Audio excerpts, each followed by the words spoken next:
Welcome to a special bonus episode of the Pinch to Zoom podcast, the show where we zoom in on the latest technology, news, and trends. I'm Stetson. I'm Gabe. And in this episode, we're doing a deep dive on Apple's new iPhone 12 event. I think up front, we just want to cover what you guys want to know. So we saw 4 iPhone devices today. We had iPhone 12 Mini, iPhone 12, iPhone 12 Pro, and iPhone 12 Pro Max. And we also had a 5th device, the HomePod Mini, which we'll cover later. Is this what they really want to know? Or I think they want to know what they didn't see, which was most importantly, we did not see the Apple AirTags. We did not see a new refresh of the Apple TV. We didn't see any Silicon Max, and the big ones that, we didn't see some headphones. We didn't see any new AirPod Studios coming out. Right. Those have been rumored for a while. I think we're likely to see those next month. We'll have 3 months of back-to-back Apple keynotes events. Yeah. I love it. We're going Apple picking in September, October, and in November. And yeah, they're going to keep rolling out new products kind of up until that event almost because of the way they've kind of released these new iPhones. So let's just jump into the iPhones because even though Apple began with the HomePod Mini in their live stream event, we know you only really care about the iPhones. So yeah, they launched 4 new iPhones at this event, right? They're all iPhone 12s. That's correct. But they have different little monikers and modifiers on their names to signify what price range and just how much you're paying for your phone. Right. So let's dive into sort of the more budget-friendly tier. We have iPhone 12 Mini and iPhone 12. These are going to be very popular options for consumers. iPhone 12 Mini starting at $699 and iPhone 12 starting at $799. And I think what's great about these devices is they actually share identical specifications besides their size. So the Mini is, as you'd expect, a little bit smaller, obviously, and battery and display, so things that go along with the size differences. But yeah, otherwise, these are looking like really well-crafted, well-built iPhone devices. They're using aluminum frames on the side. Apple went with the flat design again this year, bringing back that retro look. Yeah, from kind iPhone. of the iPhone 5, right? Yeah, exactly. What do you think of that? Is it like modern, hip again? I like it as someone who has a broken, cracked glass back on their iPhone. What is it? I have the XS Max.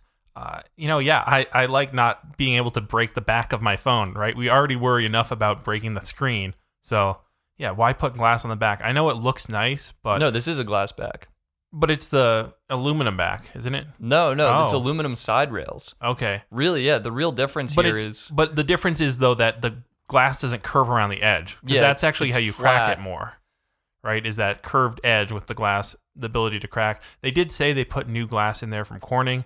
Well, that's only on the front. Yeah. So overall, it's getting more tough to break slowly. Eventually, we won't be able to break it. It is, I know, water resistant up to 6 meters for 30 minutes, which I thought was pretty impressive.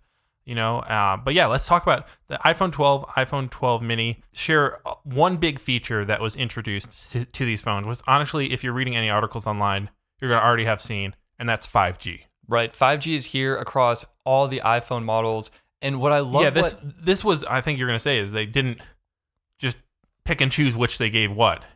Exactly. Like Samsung or other device makers. It was just 5G for all. Yeah, so for context, the different spectrums of 5G is we have the millimeter wave 5G, which is what Verizon is using, and this is incredible download speeds. And then T-Mobile is using low band or sub 6 gigahertz 5G. Typically, other manufacturers are making a sub 6 gigahertz phone. So take Samsung, for example. Galaxy S20 was a sub 6 gigahertz phone. And then the S20 Plus and the S20 Ultra were the only 2 models that got millimeter wave support. It is a little bit more expensive to integrate that into the phones.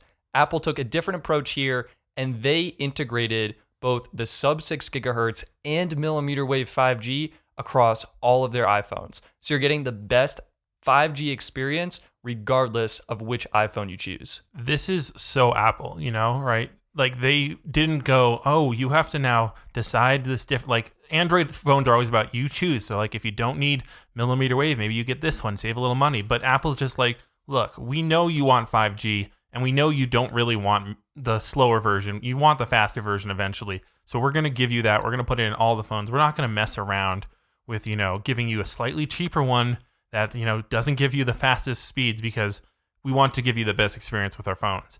As a result, they couldn't, probably hit the lower prices. They could have probably got a little cheaper if they did do those, what Samsung's done basically, but it's going to give great experiences for people. Yeah, and I think what's really nice is some carriers like OnePlus, they did a Verizon exclusive model that was actually $100 more. And we even see this with Pixel 4a 5G. There's a millimeter wave variant that's $100 more on Verizon. iPhone pricing is the same, or I guess we'll say almost the same. We'll get to that in a bit. Yeah. Across the board. I think the other big difference here was actually in the display, right? So previously, iPhone 11 was using a standard LCD display. Apple called it their liquid retina display with the LCD with the curved corners. Now they upgraded. I don't know, it's an upgrade for the iPhone 12, but it's not really a new display. It's more they just standardized their whole lineup so that they're all using these OLED screens. And I think they're almost they're identical, right? Same. I think they are. So it's slightly denser pixel per inch based on the screen size, right? They're all the same resolution, but just, the bigger screens, obviously slightly less pixel density. But still, retina screen, which basically means I think it's above 400 pixels per inch. Right. So it's the Pro Display XDR is what they're branding this as. Excuse me, the Super Retina XDR display. There's retina in there. And its resolution will actually change based on what size you get. Yeah. It's 400 and what is that? 460 ppi for the iPhone 12. The Mini's obviously higher, 476. And the one that's the lowest is the Max, which is 458, but that's because they're all the same resolution screens. They're all different. They're all different? Oh. Yeah. So the iPhone 12 and the 12 Pro are the same size display at 6.1 inches. I take that back then. And Apple is actually adjusting the resolution. So they're keeping the pixels density about the same, about in the 460 to 470 range, and then changing the resolution. So to keep that kind of the opposite of what I was saying. Sorry about that if I took you on a tangent one way. No worries. We appreciate the discussion. A little bit of a learning experience. Now, okay, we talked about resolution. Let's get to the thing that everyone really cares about, cameras. Yeah. Now, with the 12 and the 12 mini, they're still sticking with that 2-camera setup, not going the way of Samsung and just chucking all cameras at everyone. Making 2 good cameras and not really focusing on megapixels. Yeah, so what did they go for? I mean, a lot of people, a lot of manufacturers are doing like ultra wide telephoto. What did Apple choose to go with? Apple went with, originally when they first introduced 2 cameras, it was the wide telephoto. Now, since the iPhone 11, they've gone back to the ultra wide and then the wide. I think this is a great move. Something I noticed actually on the iPhone XS is the wide angle camera has a much wider aperture, and that lets in more light and often yields a sharper result. So in low light scenarios, my iPhone would actually use the wide angle lens and then just crop in on the image to get that 2 times result. So I think you can get both the wide angle and the 2 times crop. And then with the ultra wide, that's an entirely new perspective. So I really think this is the best camera combination if you're going with kind of a more budget option with just 2 lenses. Yeah, I'm still not sold on the ultra wide because it does use fixed focus. It's still not an adjustable focus, which it's basically a GoPro camera on your phone. I'm okay with that though. I think the ultra wide perspective is so unique. And what's also unique is Apple's image processing, right? Yeah. So they have some of the best in the business, and they're bringing deep fusion and night mode to all of the cameras. And I think that's going to add a really great experience for users. Now, something we definitely differ on opinion is the number of megapixels in here. Yeah, what's your take? So I think Apple still takes very good quality images, but I kind of question their unwillingness to try to push to a slightly higher megapixel sensor. Even if it's only 16 megapixels, right? Just give us a little more, because in today's world, you can do so much more with the ability to have slightly more information. Like, for example, if you were mentioning having the ultra wide and then cropping in, they could do that with a 16 and still have 12 megapixels left if they had that slightly higher resolution sensor. Obviously, Google's also doing the same route of using only a 12 megapixel sensor on their phones. So, 2 of the best phones with cameras out there are still not that high resolution and getting great photos. So that kind of shoots my argument all to hell. So I don't know what I'm even talking about here. But yes, obviously your counter argument that you're going to make is low light capability. Yeah, I mean, that's exactly the point here. I mean, the reason you go with 12 megapixels is each pixel can be larger and let in more light. And Apple's even doing that with their new wide angle camera. So they actually increased the aperture down to a 1.6 aperture, which is letting in more light. And combined with night mode on all the lenses and deep fusion, you're getting much more detail and clarity in the darker parts of your image. And I'd almost argue like going with that HDR effect, especially now with Smart HDR3 for the photos, you're going to be getting just so much more vibrant, crisp, clear images. And oftentimes people don't even crop in on their phones, on their smartphone. So I really think 12 megapixels is more than fine. I think both Apple and Google are proving that 12 megapixels with great image processing is really the optimal sweet spot for smartphones right now. So I think I'm totally fine with it. I get where you're coming from, but still, if you throw a 64 megapixel sensor on there, like what Samsung's doing, all of a sudden your image sizes are huge. Well, you notice I'd never said 64 megapixels. I'm You're saying just like 16, 24 even, because I have a good example of this is I have the new A7S III camera, full frame 12.1 megapixel sensors, I think. And then I have the A7 III, which is a 24.3 maybe or something like that megapixel sensor. Now, granted, A7S III, incredible for video, where you're really only using a 12 megapixel sensor when you're shooting 4K. However, if I'm ever taking photos, I'm going to always grab the A7 III because, yeah, the low light capability isn't quite as great. So maybe if I was out taking photos of stars and stuff, I might try the A7S III. But that extra information, literally double the amount of pixels, it's hard to argue with. I think that's just a different market. That's smartphone cameras versus dedicated mirrorless cameras. Possibly, yeah. Because, I mean, think about it. You're adding more pixels for this A14 Bionic processor to be processing. And with this new processor, which is insanely fast, Apple is able to introduce HDR video recording with Dolby Vision up to 4K 30 frames per second. And you're getting extended dynamic range for video up to 4K 60 frames per second. So I'd argue, again, like just that extra image processing at the lower megapixel is totally worth it for both photos and That's videos. definitely true. With having less information coming in, you can potentially do more stuff with that lower information because you don't have to process so much data. You know, I actually honestly think, though, the bigger thing rather than the HDR recording is actually what they've done with photos, because they introduced what looks like a new, we'll really have to wait till we see the files, but it looks like actually a new image format almost. Well, that's going to be with the pros. So let's hold that off for a little bit. Okay, all right. Well, I mean, I feel like I just want to get to the pros. Dude, the pros are so good. Let's finish off these 12s and 12 minis. Last thing, time-lapse night mode. Super exciting. Again, with that. Well, no, not exciting. Sorry. Time lapses with phones. Who wants to leave their phone just sitting out someplace? Okay, that is a great All right, point. so finally, there's a 1 point for me. I finally make a good point this episode. That's good. One thing I want to say across all these devices, they are all using the Apple A14 Bionic chip, which is the same one that they introduced on the iPad Air. And this continues their trend recently of just, not relegating the cheaper phones to older chips and just giving everyone the same fast experience no matter how much they're paying for their phone. Yeah, so I think, honestly, because so much is similar with the rest of the devices, I think we can go ahead and move on to the pros, because really, the only difference is like you're paying for size and cameras. Well, let's talk about one more similar thing then. Sure. Was actually not the phone itself, but some accessories. Yeah, okay. They launched. And these are the new Magsafe. Yeah, do you remember that name? Magsafe Accessories. They rebranded their old chargers. I have it. I don't think you can pick that up on the mic, but he just unplugged his Magsafe connector on his MacBook Pro laptop. 2015, everybody. So yeah, they introduced by putting a magnetic, is it a coil almost it looks like? Yeah, kind of in the middle of the phone.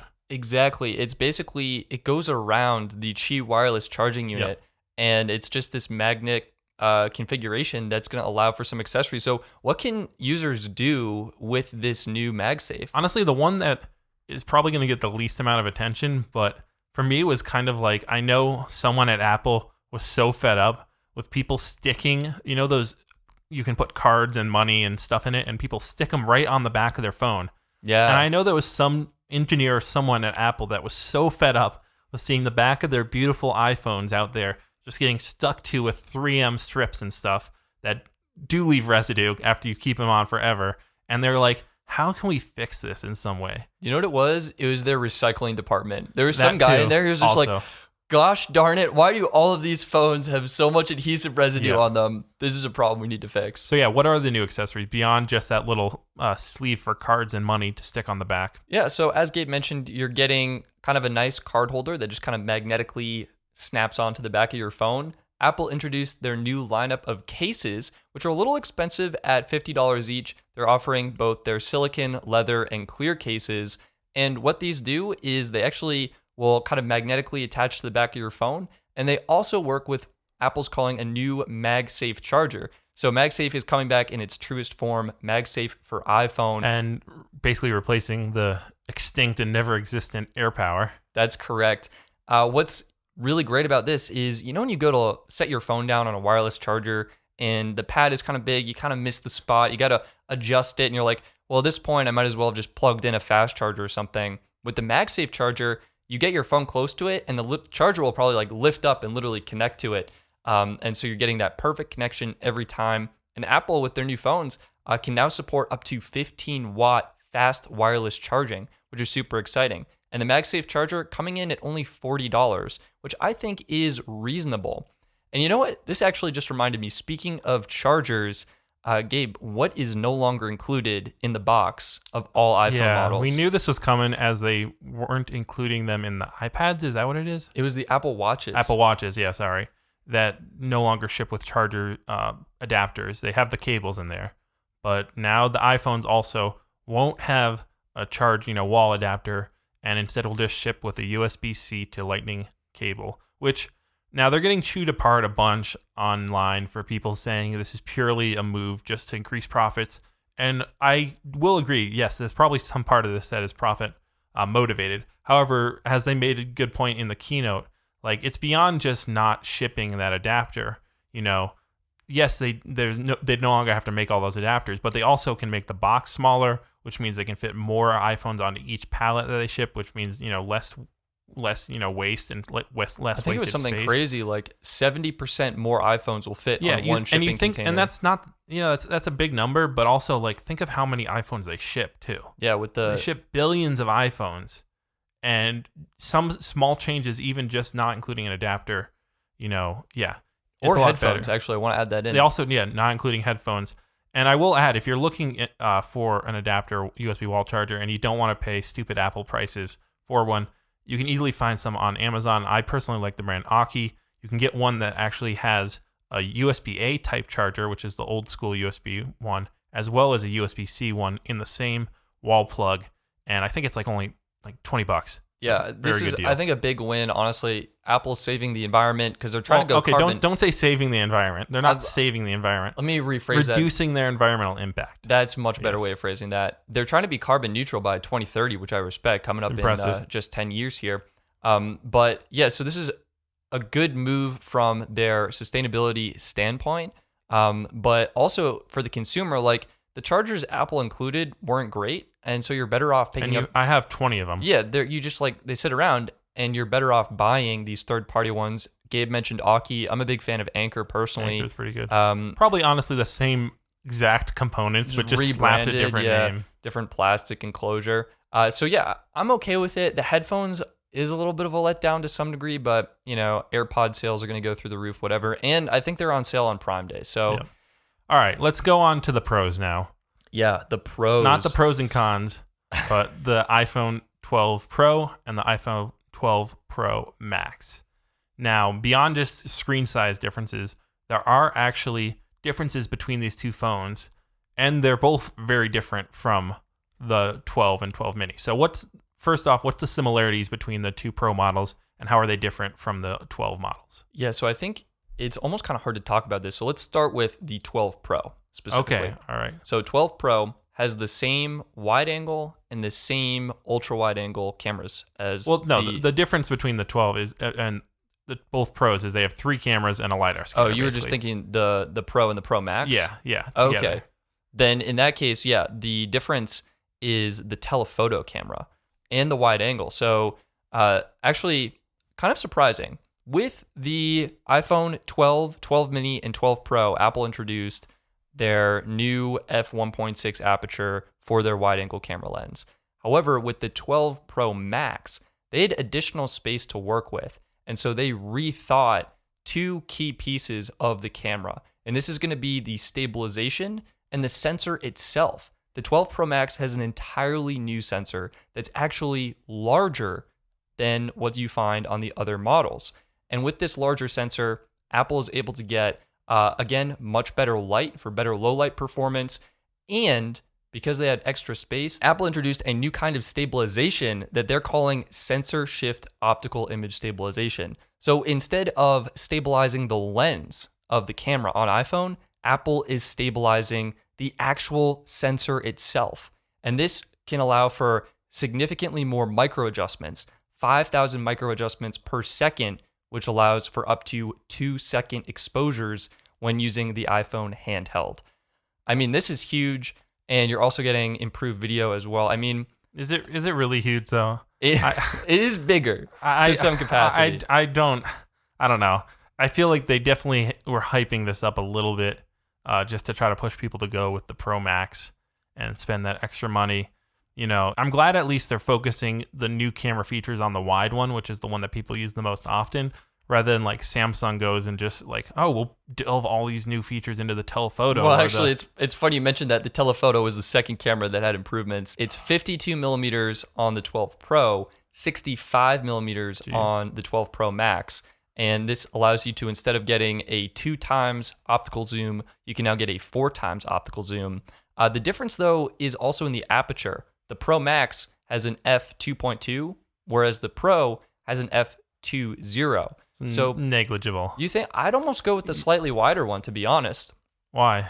Let in a little bit more light. And but 0.2 is not even a full stop. I'm okay with that. Okay. Any extra light you can get is fine. I know. They went through here and just tried to pack it with as many slight differences as possible, which I know. I'm gonna go with the Pro Max definitely, but it seems like they didn't really have you wanted that. One thing that didn't have was the faster refresh rate display. Like you would expect, the Pro one to have that, or maybe only the Pro Max, and they didn't really have that. So it seems like they were like, let's go back to the drawing board and try to draw up a couple features that we can put into the Pro Max just to distinguish it a little bit from the other models. But both the Pro models do have that LiDAR sensor on there, which is going to help with autofocus and really also change the way AR works. Yeah, I think autofocus is honestly huge because as we saw with Pixel 5, the new iPhone 12 Pros can now do portrait mode in low light environments, which is insane. And you can now do low light portrait modes with the front facing camera as well. So a lot of great camera improvements across the board. And now getting to the thing I mentioned earlier, the new file format that Apple introduced, which is their ProRAW, kind of like ProRes a little bit, the name there. I like it. Photo format. And I think this is, honestly, it's the thing that goes unmentioned, but I think probably it's going to be the least mentioned of all the new things they introduced. I don't think consumers, like average consumers, are going to know about this or really take advantage of it. But for creatives, this is insane. No, I think it's actually beyond creatives. Initially, it'll maybe just be creatives, but once other companies, because they're opening this up to other, app developers, software makers, basically imagine, you go out, take a photo with your iPhone. Okay, cool. You can go into the Apple Photos app, adjust. All right, let me, that with the portrait mode, you can adjust that. You can do a lot of adjustments in there and change what they've done, including like the studio lighting. You can change that to weird black and white settings, harsh light. There's a lot of cool things you can do in the Photos app. But then you go to export it or share it to some other photo, your favorite photo editing app. All of a sudden, you're reduced to just the simple exposure, like simple things. Now with the new ProRAW format, like Adobe could take this information and they could let you do like a lot of after focus details and putting stuff in focus or not in focus potentially. Basically, it takes all the info that they're capturing with the multiple exposures for one image and the LiDAR sensor and everything and packs it into a new file format. And then they're opening that up to developers. It won't be instantly, but I guarantee a year, 2 years down the road, there's going to be some awesome new things you can do with photos in the editing I bet you're right. This reminded me, Adobe's working on their dedicated camera app that'll be universal across iOS and Android. And it'd be great if they will easily leverage this. So what you're getting is Apple will do a little bit of processing with noise reduction and the multi-frame exposure adjustments on the image, But as Gabe mentioned, they are adding in the data for other adjustments without actually applying them, giving you the flexibility to adjust them in your editing app of choice. Yeah. And so yeah, huge. absolutely nuts. And I don't think we mentioned the pricing for these, did we? Yeah, we covered the pricing at the very beginning. Well, for the other ones, I think we did. No, the 12, everything. did you cover? Okay, well, in case we didn't, because I don't think we didn't, with a 12 Pro, $999, 12 Pro Max, $1,099 or $1,100. Honestly, we should just say $1,100 and $1,000 for these. Well, they don't charge. I don't think it's $.99. I think it is just. But you the save the full $1 less, great. If you're spending $1,000, you're not worried about the $1 of savings. So yeah, so the HomePod Mini, $99, which is the same price as Amazon's new 4th gen Echo device and the new Nest Audio from Google. And yeah, it's a great device, right? It's, wonderful audio, wonderful, integration with your iPhone, but it's hampered by one little thing, and that's called Siri. Yeah, I think that's the big flaw here. Apple's audio engineering team is amazing. They, really showed what they could do with the original HomePod, which is still on sale, with their ability to, bring the HomePod into an environment and have it create something that is acoustically awesome. With HomePod Mini, I think you're going to get very similar great acoustic performance, but the sort of smart home assistant AI features they were promoting, I think, are kind of hampered by Siri. It's just not on par with Google Assistant or Amazon Alexa. And in my opinion, this is, of course, because Apple is being more mindful with privacy concerns. So pretty much all the data is stored locally on the device until you say the trigger word, "Hey Siri," and you also have control to either share your audio recordings with Apple or to not share them with Apple. Whereas I'm unsure if that's the case with Google Home or the Amazon devices. Amazon devices you can delete. You can I don't know select about that. Google Home. Yeah, and this device will be coming to more services. So with Apple's devices, you've typically only been able to use Apple Music.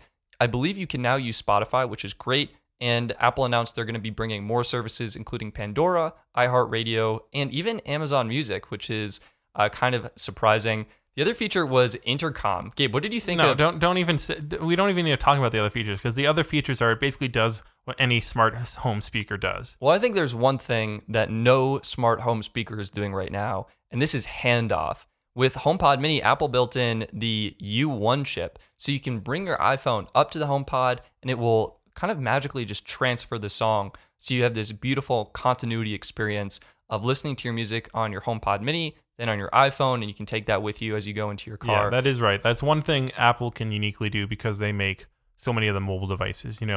Google, I feel like, should be able to do this, though, with their Pixel devices and the Nest Audio, but it would be I don't know why they haven't done that. It would be absolutely great for them to do that. So the interesting other thing, though, too, is that the HomePod Mini can act as a home hub. So up until now, if you wanted to use, say, for example, we're having this issue right now in our apartment where we have different, we've each brought smart devices in, and we want to kind of integrate them all together. But right now, currently, we have two different homes within one home of my smart devices on my home kit, and then Stetson's smart devices on his home kit. And yeah, with this new Home Mini, if we got that, it would actually allow them to all integrate into one home using the Home Hub. Or you can go with an Apple TV, honestly. Probably more useful, I would argue, even though it's more expensive. Yeah, I think with Home Hub, really what that lets you do is control your devices remotely. So currently we have to physically be at home to use Apple HomeKit. And with a HomePod Mini, we could suddenly be out and about and make those changes over our cellular connection. And I think we covered a lot, everything they announced. Well, the other big thing is, not big thing, but it looks exactly like the Amazon Alexa. Yeah, Echo very curious. Like 3. Those teams must have been working on this independently. So I don't know what market research they both had that said like a round shape was better. The magic 8-ball shape has returned. Yeah, for sure. Oh yeah, but the only thing we really haven't mentioned is shipping dates. So this was $99, as we said. Pre-order, order, or whatever you want to call it, starts on 11/6, and then it's going to start shipping 11/16. Now, the big important thing for the iPhones, this is interesting this year. Usually it's always like first Friday after the event, pre-order, next Friday, they're all shipping. That's correct. They kind of did that this year. Yeah, so what's different? What is happening this Friday? This Friday, everyone, you can go out and pre-order the iPhone 12 and the iPhone 12 Pro. Okay, and then but not, don't think you can order just because it's the Pro, you can go the Pro Max. No. If you want that bigger Pro, no. If you want the smaller Mini, no. So basically the two middle phones you can pre-order, and they will ship the following Friday or be in stores the following Friday. And honestly, we were talking about this.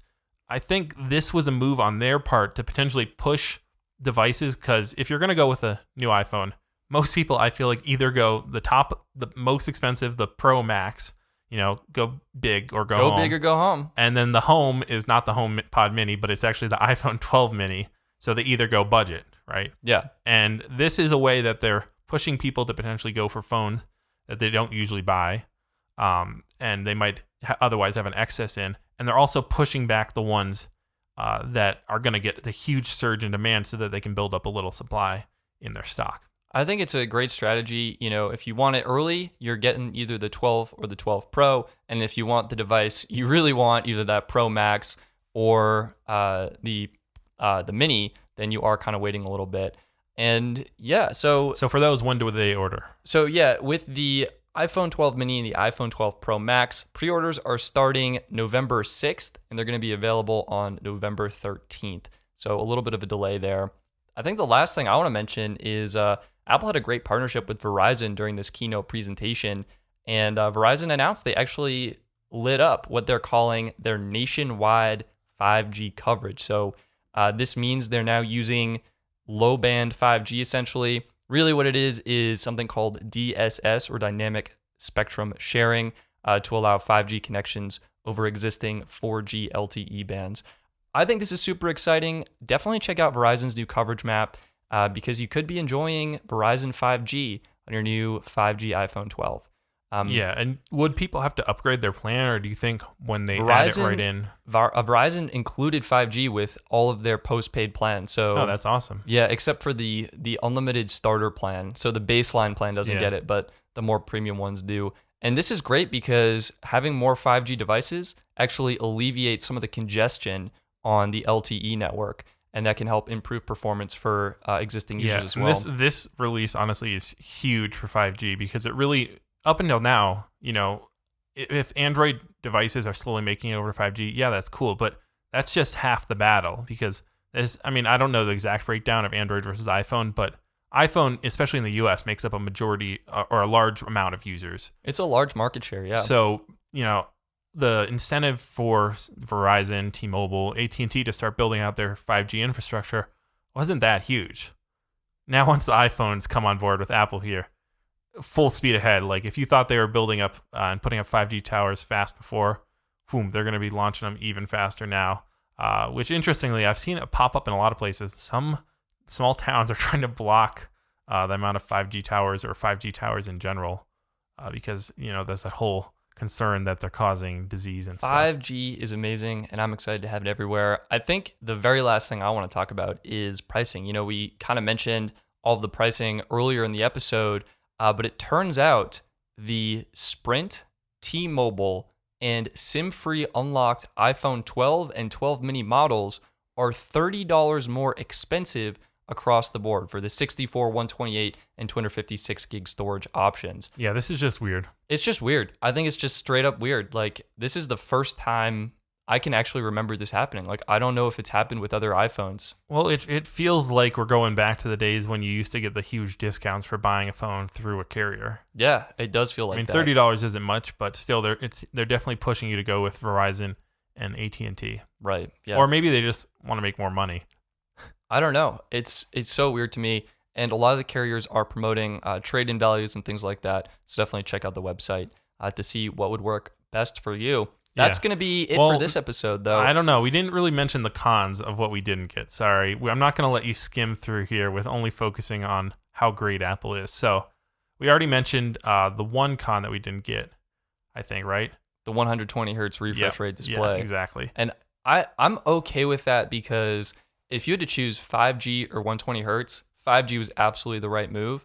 And they're definitely, 120 hertz was definitely going to degrade the battery. My question, how would 90 hertz have done? Because I think that's True. That's like a great balance in my Or opinion. could they have offered some variable, like they have in the Apple Watch where it goes between literally 1 hertz where it's refreshing like so slowly and I think 60 hertz for that. But couldn't they have offered something where it was, okay, yeah, if you're gaming, it'll go to this mode where it does consume more battery.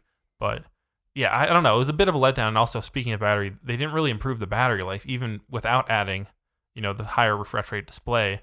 They pretty much stayed the same. So I guess that was their reason they didn't put it in, because if they put those higher refresh rate display, they would have drastically decreased battery life, which you never want to see battery life going down. You usually want to see it going up, but I think it's one of the most important features of a smartphone. It's battery and camera, and then display is probably third. So I think Apple made the right move, but it is frustrating they didn't at least like give users an option. If pro users wanted a toggle, boom, 120 hertz. Yeah, Samsung does that with their phones. They actually ship by default at 60 hertz, and you have to go into settings to enable 120. OnePlus, who will be launching a phone tomorrow, the 8T, does that with their phones as well. You can, I think, turn them down. Yeah, and they were one of the first ones, honestly, to introduce those higher refresh rate screens. So it's great. The other thing you didn't see, or two other things, USB-C, which I don't think we'll ever see, honestly, at this point. I think next year.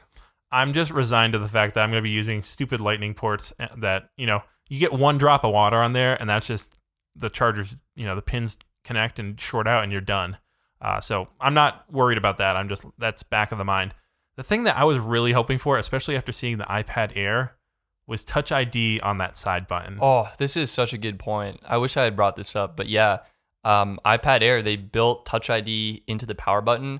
And yeah, why do you want to see that on an iPhone? Well, I mean, as everyone knows, who's, basically a person living on Earth right now, is we're all wearing face masks because of COVID-19.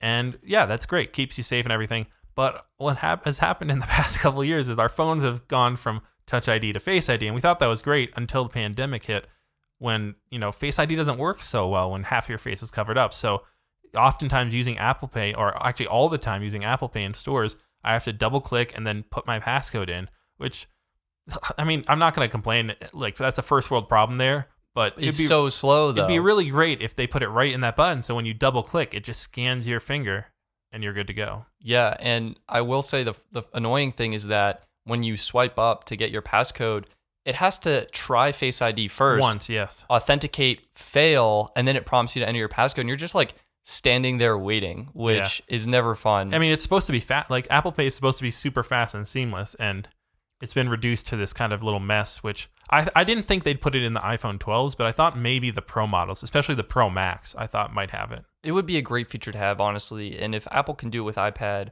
maybe next year. Yeah, I would pay, honestly, $50 more just for that Touch ID. I would love it. Yeah. It's such a great experience. But yeah, we could pick them apart a little more too, but it's hard to really know until we get some more specs on them. Especially the A14 chip hasn't really been benchmarked yet. It's going to be insane, though. Like, Apple's silicon team is, I don't know what they're doing, but they are on fire right now. Yeah. High fives to them all around. They're making some really impressive silicon, enabling massive camera improvements and some incredible speed and performance. Yeah, that's pretty much it for this bonus episode. Let us know on our social media what you're going to be ordering, which phones. I think I'm going to go, 12 Pro Max. So I'll be waiting until November. And I'm currently, they introduced the new color was Pacific Blue. They got rid of Space Gray, and now they have Graphite, I think it's called, and then Gold or Silver. I like the new Pacific Blue. I fell for the marketing, but I also am just looking at the Graphite because it's simple. What about you? I actually really don't like the Pacific Blue. I'm going to come out here and say hurt. How dare you? Get out of here. That's okay. You're not an Apple fanboy if you don't like their exclusive color. I just don't really like blue. Yeah, I get it. And I'm actually torn between the Graphite and the Silver this time around. I've found that I kind of alternate between the darker space gray Graphite and the Silver. So I had a white iPhone 5, and then I switched over to a darker iPhone 6S and then 10S. And I think I might be ready to switch back. Up the best? As someone who's bought a lot of phones and sold them, what color holds up the best usually, as far as blemishes and? Typically, the white ones actually hide all the blemishes. Yeah, and that's what I thought. With the iPhone 12 Pro models, you're getting that frosted glass finish, and I think that will actually hide any potential scratches a little bit better. They'll just blend right in. Good to know. So I'm torn between graphite and silver. I'm definitely going 12 Pro. That's going to be the perfect balance of feature set and size, in my opinion. I would love the improved cameras, but honestly, just the form factor is so huge for me. So you're going to go 12 Pro and the 12, but probably use the 12 Pro as your daily driver. Yeah, I don't know. I will definitely keep the 12 Pro as my personal device. My question for you is, what do you think about the blue color for the regular iPhone 12? Because this is just, it's such a vibrant, like, the difference is astounding. So with the Pro Max model and the regular 12 Pro, you have this sort of softer matte finish, Pacific blue. Gotcha. And with iPhone 12, you're getting sort of this bright, bold, crisp, in your face kind of blue that's just called blue. Like, it's just blue. Yeah, they have also, I should mention, green is the other color on the regular 12s, and of course product red, and then a white and black. So no fancy names for the regular 12. If you want the fancy names, you got to go with the Pro models, because only pros know how to navigate fancy names. But yeah, no, I think it's okay. I like the blue look. I generally like the color blue as well. Sure. So I guess it's, that's why they have a bunch of different colors. I am kind of sad to see the rose gold go. Wait a minute, that's here. Gold is here for the Pro models. Yeah, but not rose gold. Oh, I guess that's true. Yeah, you're not getting that. But that kind of disappeared last year too. I think you're right. They got rid of it. I do like it. It's a good color. But yeah, that's it for the iPhone 12's bonus episode. Hopefully we answered all your questions and maybe helped stimulated some more questions about which one you should get. Still to come this week, though, we're not going to have bonus episodes for it, most likely. I mentioned the OnePlus 8T. That's going to be coming out tomorrow, and immediately just buried in, Prime Day and other stuff and iPhone news. We also have the DJI Ronin S2 and SC2 launching tomorrow as well. And then the second generation Nikon Z6 and Z7 mirrorless cameras are going to be dropping 12 a.m. Eastern on the Wednesday. So yeah, busy tech week. Thank you guys for taking some time to tune into this episode. Yeah, if you enjoyed it, please rate us on Apple Podcasts. It really helps out. We really appreciate it. Share this episode with a friend. You can follow us on Twitter at PinchToZoomPod. Follow us on Instagram at PinchToZoomPodcast. And that's going to be it. I'm Stetson. I'm Gabe. And we look forward to talking to you in the next episode. Yeah, there's no way they're going to ever put USB Type-C. What would make them do that? Probably the product engineering team. Okay, true. That is one valid point. But I feel like they're going to go to no port before they're going to get a USB Type-C. Actually, with the new MagSafe, that's like a very real possibility.